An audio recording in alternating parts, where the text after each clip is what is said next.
Eu vou falar sobre 7 camadas da nossa identidade. Descobrir a identidade é muito difícil, é por isso que quando a gente fala de descobrir propósito, é um negócio que nem todo mundo sabe. Porque eu vou falar de 7 camadas que a gente começa a entender um pouco quem é a gente. A primeira camada é, quem é você no projeto original? Ou você acha que você está aqui por acaso?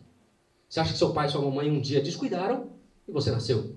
O acaso de verdade é por isso que vocês estão aqui? Não tem um propósito? Não tem um sentido nisso? Vocês não foram criados, moldados. O papai não olhou para você e falou, vou soprar um sopro de vida em você, porque você é importante. De verdade, você nunca pensou nisso? É sobre essa primeira camada que a gente fala. Quem é você para Deus? Porque Ele tem um projeto na tua vida. Essa camada é o projeto de Deus que Ele tem para você. Você é imagem e semelhança do Criador. Então valoriza isso. A primeira valorização, e aqui, dentro do projeto que a Cidinha está falando, dentro do MMB, a valorização da imagem enquanto você, mulher, enquanto você, homem, é primeiro valorizar quem você representa. Primeira camada. Quem é você para o projeto original? Eu vou fazer uma série de perguntas, e depois a gente vai contar algumas histórias também, tá? A camada 2 é a autoimagem. E aí aqui a autoimagem a gente tem um grande problema, porque autoimagem não é como você se vê. A autoimagem não é como você se vê, ou algo que você mesmo tenha criado, mas se refere à forma com a qual você enxerga através do que as pessoas falam sobre você. Então, às vezes você se enxerga de um jeito, mas isso é de alguma forma construído pelas pessoas que estão no seu entorno. E aí, às vezes, você está num entorno que te destrói. Às vezes você está num entorno que não fala de verdade quem você é, por inveja. Ah, mas é gente que está do meu lado. Sim, mas são seres humanos. Ah, mas é meu pai e minha mãe. Sim, mas eles são pessoas feridas também. Então entenda, se você tem um projeto original, que Deus fez para você, a autoimagem tem que estar alinhada com isso. Quem é você para você? Se você olha o seu projeto original, a autoimagem fica totalmente diferente. Você não é o que dizem sobre você. E aí, quando você entra e começa a entender a autoimagem, existem bloqueios de autoimagem. O que é isso? Eu me acho feio, me acho gordo, me acho magro, me acho alto, me acho pesudo, me acho cabeçudo, me acho caramba que foi. Por quê? Porque a sua professora falou que você era cabeçudo. Sua mãe falou que você era pesudo. E aí você acha que você não pode se encaixar naquele meio, porque você não era daquele jeito. Quando, na verdade, pouco importa. Deus não está querendo saber se seu cabelo está grande ou está baixo. Eu, muitas vezes, fui bloqueado porque eu estava ficando careca. Vocês perceberam que eu sou careca? E dane-se se eu sou careca ou não. O que importa é o que sai da minha boca. Não é necessariamente a forma que eu estou me vestindo. Esse é o ponto. Bloqueio de autoimagem. Você permite que sua família, seus amigos interfiram nas decisões que está tomando sobre a sua própria vida? Você permite que a sociedade interfira nas decisões com base no que falam sobre você? Eu acho que você não está preparado para isso. Eu acho que não, a gente daqui vai lá fazer isso para quê? Você não tem dinheiro para isso. Você não tem preparo para isso. Você não é formado ou formada nisso. E daí? É verdade. Não liguem para isso. Nossa. Terceira camada. Autoconhecimento. Vocês já ouviram esse termo? Lesh Lehá? Lesh Lehá é um termo que está na Bíblia. De cair para dentro. Ir para dentro de si mesmo. Não há direção sobre propósito de sentido. Ou seja, vai para frente, vai para o lado. Não. A direção é para dentro. É para lá que vocês devem ir.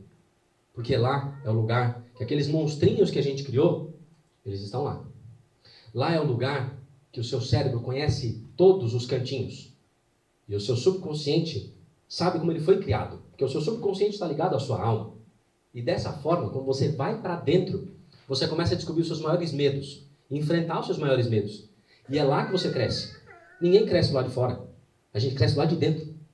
É para cá que a gente tem que ir. Só que só há um caminho necessário para que é dentro de si. Porque Jesus mora dentro de você. Esse é o caminho. Ele falou isso para a gente. Ele é o caminho. Mas o caminho está dentro. Então tem que ir para dentro. Não adianta eu tentar buscar ele fora. Ele está dentro. Mas preciso ir à igreja? Sim.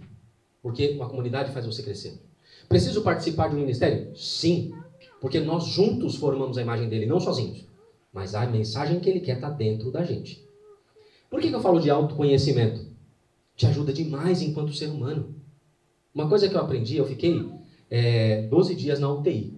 Peguei Covid, quase morri. Cheguei bem pertinho, bati na porta. Quando bati na porta, Quando alguém falou, peraí que eu vou abrir, eu saí fora. Eu falei, daqui a pouco eu volto. Eu falei, não é dessa vez não, deixa eu, né? Na próxima aí eu chego. Mas cheguei muito perto. Quando eu cheguei bem perto de lá, o que eu percebi de fato? O que realmente importava na minha vida. O que realmente importa na minha vida? Minha família. A mensagem que eu carrego. E eu entendi uma coisa.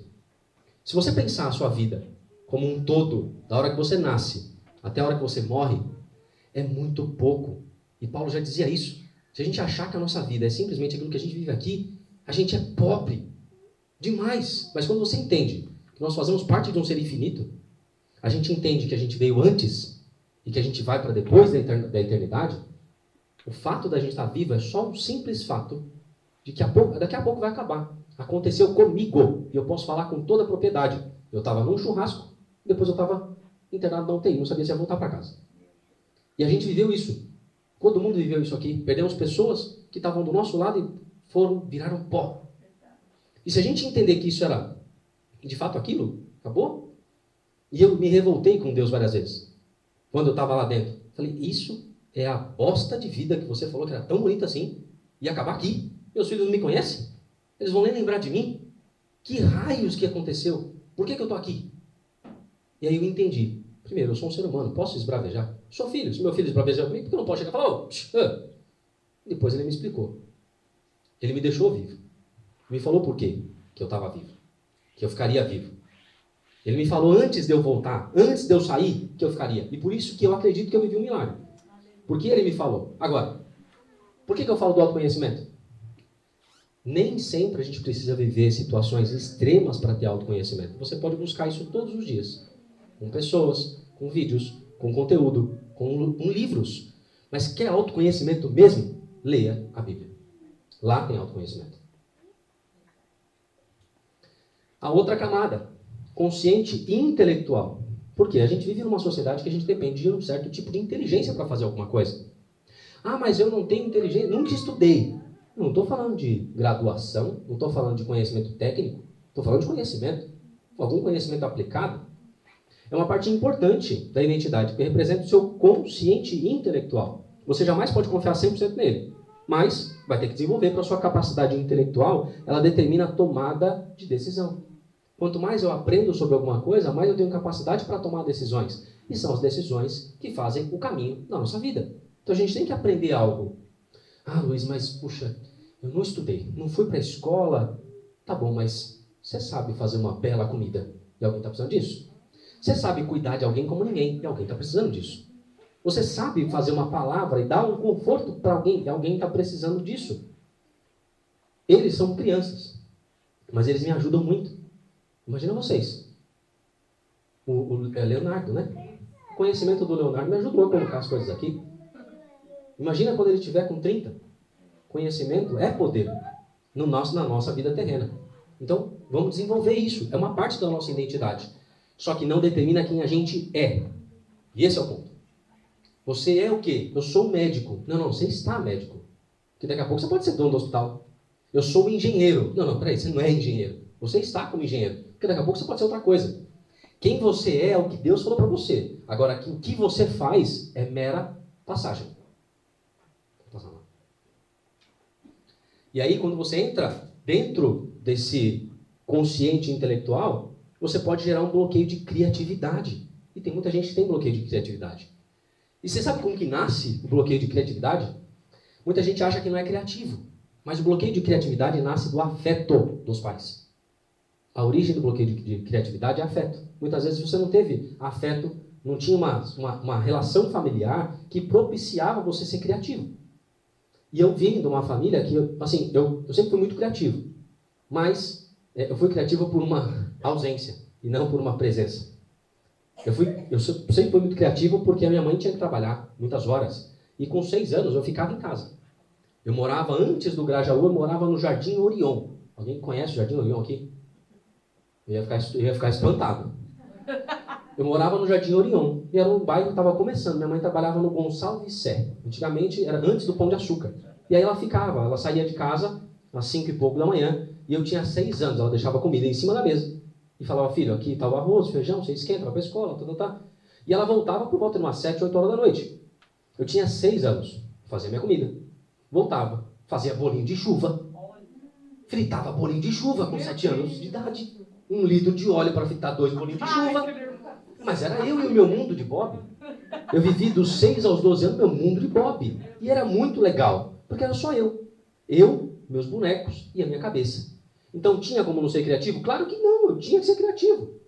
Mas eu vivia a criatividade pela ausência, só que tem muita gente que é tolhido pela criatividade pelos próprios pais. Então você que tem filho, você vai bloquear seu filho. Junta o dinheiro para terapia, porque eles vão ter que fazer. Mas saiba que se você puder evitar, evita. Se você foi de alguma forma, acha que não é criativo, eu não consigo visualizar nada na minha cabeça, meu Deus, não tenho criatividade. Treina que vai conseguir. Treina pensar. Treina imaginar essa sala sem você estar nessa sala. A imaginação é o acesso que a gente tem à nossa alma. Aquilo que você pensa com o seu cérebro, você cria na terra. Aquilo que você pensa com o seu cérebro e coloca a emoção, você cria no céu. Aquilo que você liga aqui, é ligado lá. A nossa imaginação é a nossa pré-impressora subconsciente aqui da Terra. Então treina a imaginação e não use o bloqueio de criatividade como desculpa. Ah, não sou criativo. É sim, você só nunca treinou. Mas você é criativo sim. É criativa. Não importa. Fechou?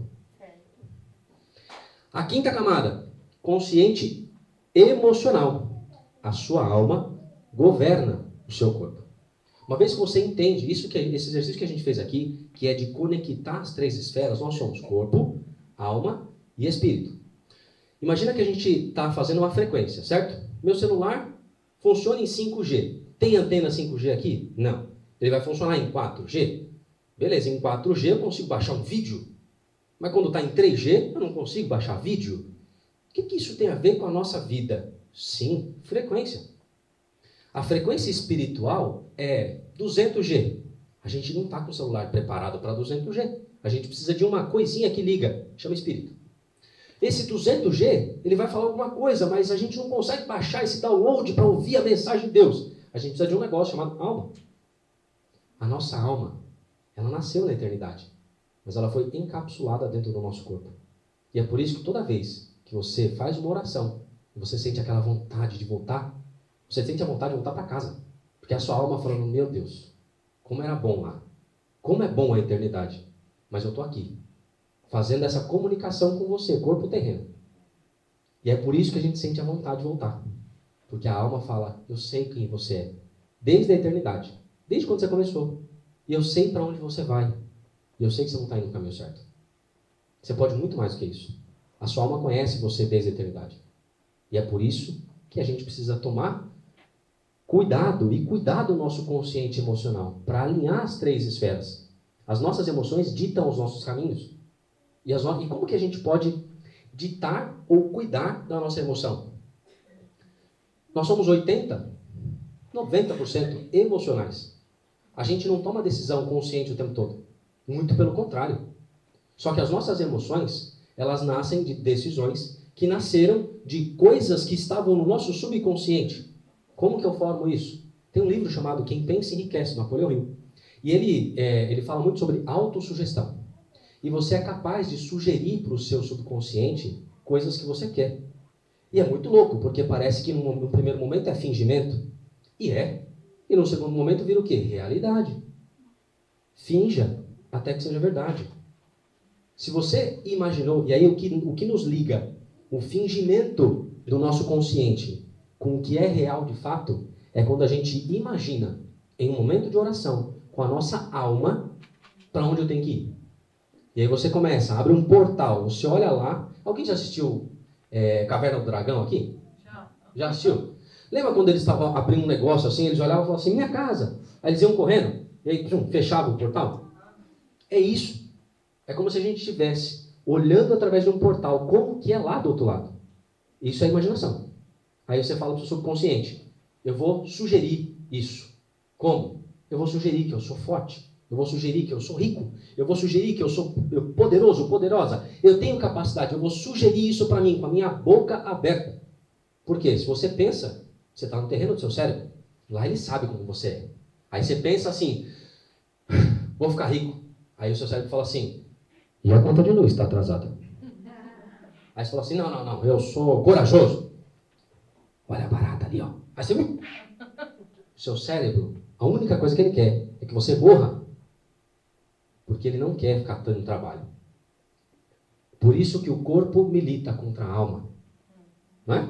A gente fica assim, é uma luta. E essa é a grande luta. Essa é a grande batalha que a gente tem que viver. E é por isso que a gente tem que sugerir com a nossa boca para que o nosso cérebro escute. Quando ele escuta, ele fala, nossa, realmente essa pessoa se posicionou. Posição revela e muda caminhos. Pensamento não. Pensamento você está na área dele. E lá ele domina. Mas quando você sugere com a sua boca, quando você escreve, quando você declara, quando você posiciona, a sua realidade muda. A gente tem um exercício lá em casa que a gente faz um quadro dos sonhos. A gente já faz isso há 3 anos. Né? E eu fiquei espantado, porque a gente fez um negócio de colocar uma imagem de uma coisa que a gente queria. E quando a gente olhou, era muito parecido. E eu falei, acho que a gente precisa melhorar só o rabisco, porque mudou só a marca. Mas está bem parecido. Próxima vez a gente deixa a marca explícita ali. Nós temos a capacidade de colocar na terra aquilo que a gente pensa de verdade, com base em posicionamento, com base em imaginação. O consciente e emocional é o que nos vai fazer ir no caminho certo. Porque as emoções vão fazer a gente ir ou parar. Por isso que a gente tem que aprender a controlar as nossas emoções. Porque senão a gente vai travar, a gente vai ter medo. E o medo é a arma mais fácil que o diabo tem para tomar conta da nossa vida. Isso se você nunca viu, lê no livro Mais Esperto que o Diabo. Ele fala que o medo é a melhor ferramenta. Porque ele planta uma sementinha e você trava. E aí a sua alma fala assim, mas de novo, eu sei para onde você vai. Tá com medo de quê? Que coisa? Mas não vou ter dinheiro. Não perguntei. Mas eu não vou conseguir. Não perguntei. Ah, eu não vou dar conta. Vai dar conta sim. Ninguém falou que é fácil. Nem a sua alma. E a gente entende 2 coisas. Eu entendi nesse processo. Primeiro que o mundo não é uma democracia. Deus é o rei. É Jesus. Ele é o rei. Ele não está perguntando a nossa opinião. Quando ele fez o mundo, ele chamou a gente só no final. Porque senão ele teria chamado a gente no começo e a gente ia falar assim, nossa, mas esse bicho é uma girafa? Essas anteninhas esquisitas. Não, estranho. Põe um negócio aí. Ele não quer a nossa opinião. Ele só quer que a gente desfrute. Ele só quer que a gente converse com ele. O que ele mais gosta é relacionamento. Nossas emoções são as nossas ferramentas que a gente tem aqui para aprender a desfrutar. Porque senão a gente se perde ao longo do caminho. E aí, dentro das nossas emoções, entra um negócio aqui, que o mundo feminino, infelizmente, lida bastante com isso. Complexo de inferioridade. Você costuma querer se destacar? Vocês gostam de destaque? Quem gosta de falar aqui à frente? Poucas pessoas. Depois de morrer queimado, falar em público é as coisas que as pessoas mais temem. Por isso que, quando eu era adolescente, a coisa que eu menos queria era me destacar. Lembra que eu falei que a ausência me deu criatividade? Mas aumentou muito a minha inferioridade. Porque se eu não era aceito nem pelo meu pai, que não estava comigo, quem ia me aceitar? Se eu não era digno de estar com meu pai, quem ia querer que eu estivesse? Por que eu ia me destacar? Não tinha nada para acrescentar para ninguém. Um menino, pobre, sem pai, gordinho, não tinha nada para acrescentar. Era isso que eu não queria, era aparecer. Quando na verdade eu não entendia qual era a minha identidade. E muita gente vive com isso. Se sentindo menos inteligente, menos capaz, menos bonito, menos alto, menos não sei o que, menos rico, menos o que for. Imagine que a nossa vida é um barquinho. E todos esses bloqueios, eles são saquinhos que estão dentro do nosso barquinho. E a gente precisa tirar esses saquinhos. Porque a nossa vida tem que fluir. Esses barquinhos, esses saquinhos, eles ficam fazendo a gente ficar mais lento, mais parado. Os bloqueios fazem com que a gente atrase a nossa missão de vida aqui na Terra. E tem gente que vai embora e infelizmente não conseguiu fazer tudo. Porque deixou os bloqueios pararem. Você tem pouco tempo. Pouquíssimo tempo. Sua vida terrena aqui tem um limite. E a gente tem que aproveitar ao máximo esse tempo para realizar aquilo que você tem que viver, mas também aquilo que Deus pediu para que você fizesse. E esse daqui, um bloqueio de escassez, também nasce na nossa emoção. O bloqueio de escassez é aquele que eu tenho e luto para tirar esse bloqueio da minha vida. falta de dinheiro, falta de qualquer tipo de recurso, tempo, dinheiro, tudo que, enfim, é recurso na sua vida. O bloqueio de escassez nasce também dessa questão emocional. De muitas vezes a gente achar que a gente não é capaz, que a gente não pode, que não vai dar conta, e eu não sou próspero. O bloqueio de escassez é o controle da prosperidade, é o contrário da prosperidade. E a gente luta muito, e olha, bloqueio de escassez ele é escalonável. O que é escalonável? Quando eu ganho 1.000, eu tenho bloqueio de escassez. Quando eu ganho 5.000, também tenho. Quando eu ganho 10.000, também tenho. Quando eu ganho 1 milhão, também tenho bloqueio de escassez, porque ele vai aumentando e a gente tem que lutar sempre. Porque a gente vive numa terra que a gente lida com isso. Mas, entenda que para vencer a escassez, a gente tem que entender o que é prosperidade. Prosperidade não é ter riquezas materiais. Prosperidade é crescer em todas as áreas. E quando a gente começa a sentir o crescimento, a gente começa a vencer a escassez. Quando eu sei a capacidade de quem eu sou, o que eu posso fazer, a escassez não faz o menor sentido para mim. E aí eu começo a vencer essa escassez. Beleza? Procrastinação, também outro tipo de bloqueio, tudo na questão emocional, tá? Então, isso não são camadas, beleza? A gente ainda está na camada emocional. Mas, procrastinação. Com que frequência você usa a frase, eu não preciso fazer hoje o que eu posso deixar para amanhã? Ou, como você escolhe as suas prioridades? Cada vez que você procrastina fala assim, eu posso deixar para fazer depois. Deixo tudo para a última hora. Vou fazer depois. E não faz, não acontece, não realiza. E a sua alma falando assim, vai meu filho, vai minha filha, faz o negócio. Você está ali procrastinando a coisa que você tem que fazer, o livro que você tem que fazer, a apostila que você tinha que fazer, o evento que você tinha que fazer, o vídeo que você tinha que fazer. Falar com aquela pessoa, ligar para aquela pessoa, por que você não faz e procrastina? Deixa para a última hora e quando chega a última hora aparece um compromisso e você não faz. Isso não é problema do diabo. É problema seu, que não sabe se organizar. Faça o que tem que ser feito na hora que tem que ser feito. E aí você começa a realizar a sua missão de vida aqui na Terra. Você acha que se Paulo tivesse deixado, não vou para Roma não, depois eu vou. E aí? Não vou seguir o que eu tenho que seguir. Você acha que a gente teria hoje o que a gente tem? Não tem. Procrastinação nasce também da ideia de que eu vou deixar para depois, porque eu não quero enfrentar aquilo. Enfrente. Você vai seguir sua missão. Para seguir sua missão na Terra, você precisa não procrastinar. Rejeição. Da mesma forma que a gente tem autoimagem, muitas vezes a gente sente-se rejeitado. As pessoas que se aproximam de você costumam se afastar com o tempo. A rejeição, às vezes, não é só o que você sente sobre você mesmo, mas é o que você provoca nas pessoas. Porque, às vezes, as pessoas elas tentam estar perto de você, mas você, pela rejeição, acha que não é suficiente. Você rejeita, porque o seu cérebro entra num processo de vícios emocionais. E aí, o que acontece? Para você, a rejeição é uma coisa que é uma doença.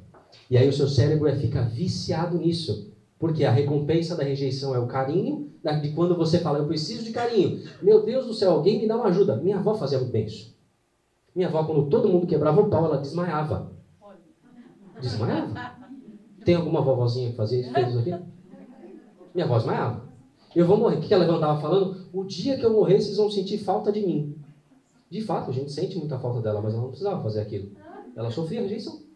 Ela achava que a gente não gostava dela ao ponto de estar brigando. Não é isso? Vamos lutar contra isso. Não é a rejeição, não é algo que você pode... entenda que se Deus te ama do jeito que você é lindo, do jeito que você é. Então não importa se as pessoas, o que elas vão pensar de você. Apenas ame os outros. Só isso. E aí você tira a rejeição de lado. E a camada 6. Consciente espiritual. O seu propósito está ligado diretamente aos bloqueios que você sofreu e precisa romper. O que eu quero dizer com isso? A sua cicatriz cura outras feridas. Tudo que você sofreu, tudo que você superou, as suas próprias dores, os seus problemas, aquelas coisas que você acredita que você não poderia contar para ninguém, tem alguém precisando do que você fez para aprender a lidar com isso. Todas aquelas coisas que você quer esconder, quanto mais você esconde, menos você ajuda as pessoas. E o seu propósito está ligado diretamente a isso. Nosso propósito aqui está ligado diretamente às nossas dores, aos nossos maiores bloqueios. E é isso, quando eu falo, eu não sei por onde ir. Se você não sabe por onde ir no seu propósito, vai na dor que você mais sofreu. Porque você vai ajudar pessoas a passarem por isso. Não importa que seja. Abuso, escassez, procrastinação, autoimagem. Qual foi o maior bloqueio que você já teve na vida? Tem milhares de pessoas que estão querendo saber como você está em pé. E é isso que elas precisam. Da sua palavra, da sua orientação, do seu afeto, do seu carinho. Às vezes você não precisa falar nada. Apenas olha no olho da pessoa e ela vai saber o que você está dizendo. Só isso. Toda vez que Satanás quiser roubar o seu propósito, ele vai jogar uma dúvida na sua cabeça para confundir. Essa condicional acaba nos fazendo cair na armadilha dele e nos esquecer da nossa verdadeira identidade. Então Jesus, quando estava lá no monte, ele falou, se és o Filho de Deus, faça com que essas pedras virem pães. Se é uma condicional. Toda vez que chega uma dúvida na sua cabeça, você está assim, firme no seu propósito, fala, Deus, é isso mesmo. Estou sentindo aqui no coração que é isso mesmo. Vou dar o primeiro passo. Se você não conseguir, o que vai acontecer? Sua família vai falar mal de você? Seus amigos vão falar mal de você? Eu acho legal.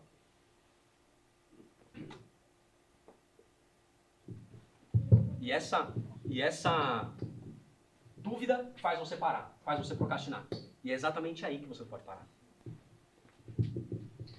Quando eu vivi esse processo da UTI, a primeira coisa que aconteceu no primeiro dia foi eu ficar revoltado. Estava nervoso. E aí eu ouvi Deus falar para mim, descansa, filho. E eu descansei. Isso foi no primeiro dia. Nos outros 7 dias, ele não falou mais nada. Porque durante a prova o professor fica calado, ele não vai ficar falando com você. No 7º dia, quando eu estava com 80 e poucos % do meu pulmão tomado, e aí o médico chegou para mim e falou assim, cara, não vai ter jeito, eu acho que eu vou ter que te entubar. Mas amanhã é o último dia do remédio. Então vamos esperar amanhã, e aí amanhã a gente faz o procedimento. Vou te explicar como é que é o procedimento, você assina aqui e tal, beleza. Então estava tudo certo, no dia seguinte eu seria entubado. No dia seguinte, esperando eu a intubação, chega ao hospital e acaba a luz no hospital. Às 2 horas da tarde. Desligou a televisão, ar-condicionado, desligou tudo. E eu, naquele pequeno instante, sem respiração, falei, ferrou. Mais 30 segundos, eu vou morrer. Ligou o gerador, eu falei, ótimo. Não sei quanto tempo vai durar esse gerador. Até às 10 da noite ficou o gerador ligado. E aí eu fui ao longo do dia, esse dia foi o pior dia, porque eu não estava respirando, só para eu terem noção. Alguém chegou a ficar internado com Covid aqui? Esse dia eu estava assim. Era o máximo. E aí eu falei, Deus, eu acho que chegou no fim. Eu acho que se é o dia, esse daqui é o final, acabou. Né? Então, de novo, né? Que vidinha mais ou menos, mas se o senhor quiser me levar, eu não vou querer ficar lutando. Quer me levar, leva. Tudo bem, mas eu não queria ir. E aí eu ouvi de novo ele falando, a vitória é sua. A partir de amanhã, você vai ver algo extraordinário acontecendo na sua vida. Uma melhora extraordinária. Mas saiba, a luta que você precisa lutar, eu precisava que você fosse forte. Só guerreiro forte enfrenta esse tipo de guerra. Mas me doeu muito te ver assim, porque você é meu filho amado. E aí eu falei, então me descansa, porque eu não aguento mais. Dormi. No dia seguinte acordei. 7 horas da manhã. Normalmente eu acordava às 4 e pouco. A enfermeira olhou e falou assim, seu Luiz, dormiu bem, hein? Dormiu pesado. Nossa, que bacana. Consegui tirar sua pressão, você nem acordou. Eu falei, nossa, que horas são? Às 7 horas da manhã. Eu falei, olha que bacana, que bom. Ela, sua oxigenação melhorou. Que bom.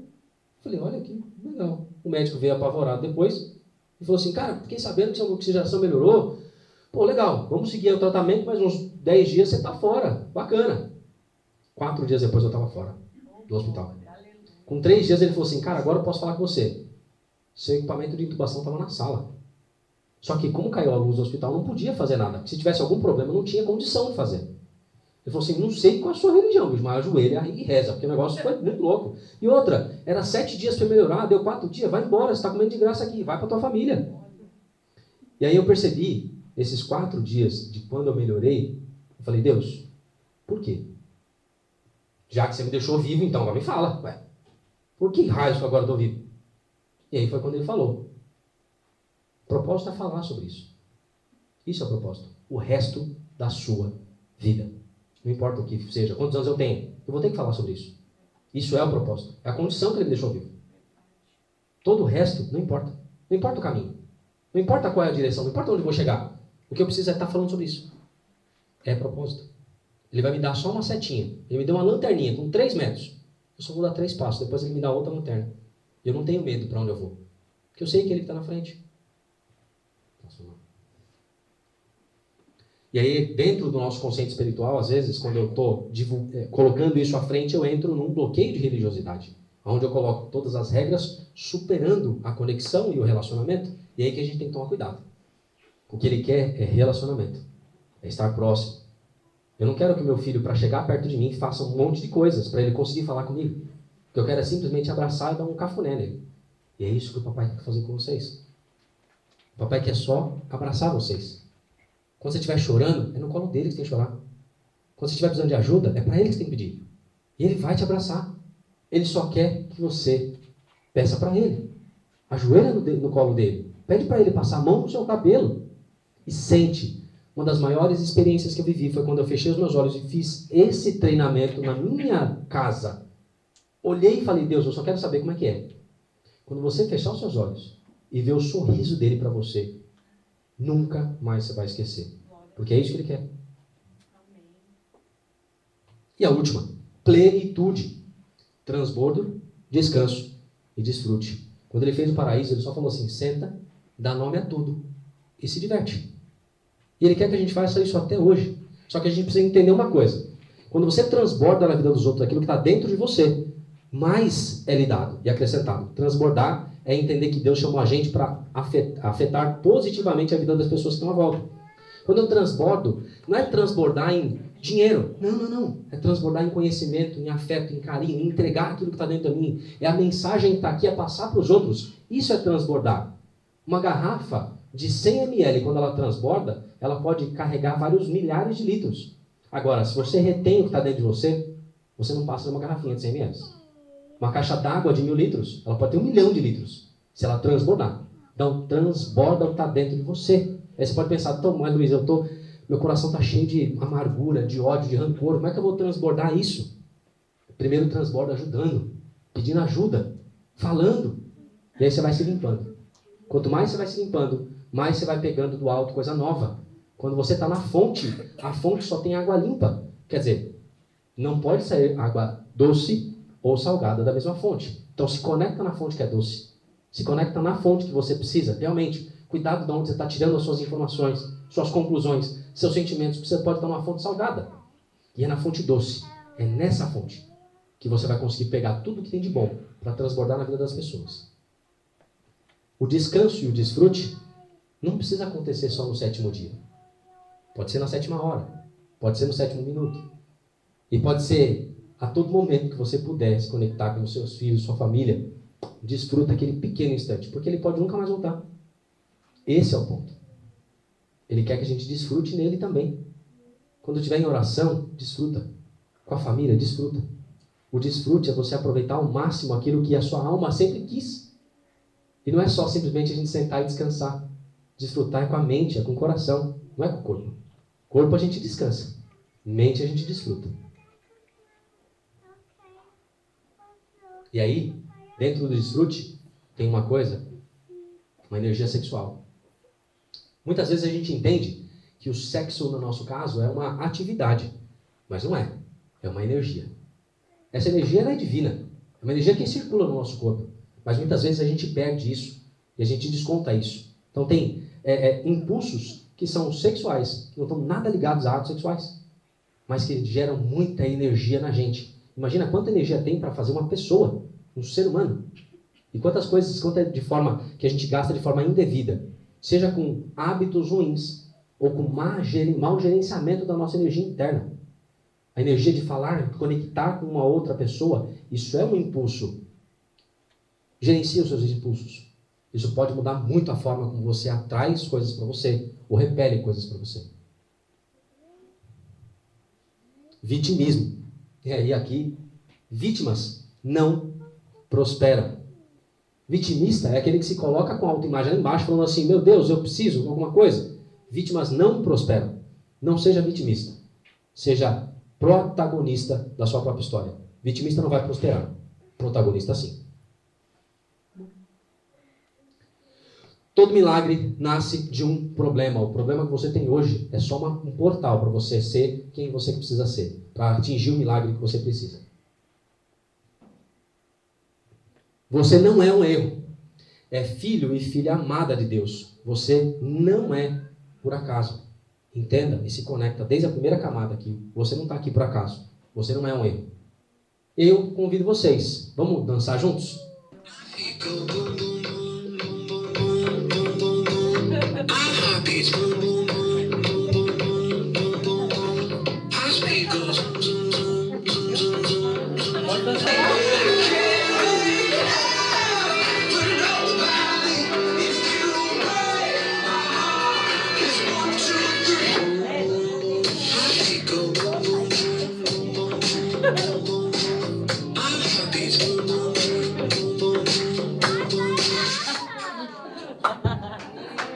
Que Deus abençoe a todos, gente. Muito obrigado.